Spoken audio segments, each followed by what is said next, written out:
সংবাদ মাধ্যমৰ সাংবাদিক মাধুৰ্য শইকীয়াক 25জনীয়া এটা দলে দলবদ্ধভাৱে আক্ৰমণ কৰিলে। তাক আমি তিনিচুকীয়া জিলা সাংবাদিক সন্থাই তীব্ৰ ভাষাৰে গৰিহণা দিছোঁ।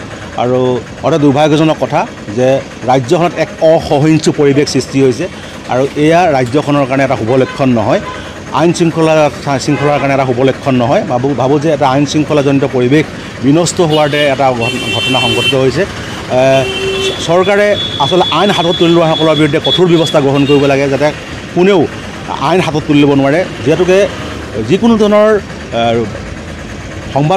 যিকোনো ধৰণৰ এটা বাতৰিৰ ক্ৰিয়া প্ৰতিক্ৰিয়া থাকে, এটা বাতৰি পৰিৱেশন হয় আৰু ইয়াৰ স্পষ্টীকৰণ দিয়াৰ ব্যৱস্থা থাকে। কিন্তু এই ধৰণে আচলতে আইন হাতত তুলি লোৱাৰ লগে লগে এটা আচলতে এক অশুভ পৰম্পৰা, অশুভ পৰিস্থিতিৰ সৃষ্টি হয়। গণতান্ত্ৰিক প্ৰমূল্যবোধৰ অভাৱ পৰিলক্ষিত হয়।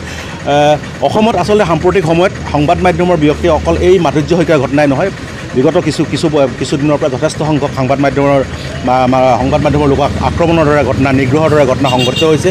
সেইধৰণে সংবাদ মাধ্যমৰ লোকক তুচ্ছ তাচ্ছিল্যৰ দৰে ঘটনা সংঘটিত হৈছে। এয়া আচলতে খুব এটা গণতান্ত্ৰিক ব্যৱস্থা এটাৰ কাৰণে খুব এটা অশুভ লক্ষণ। চৰকাৰে কঠোৰ হাতেৰে এইসমূহ ব্যৱস্থা গ্ৰহণ কৰিব লাগে।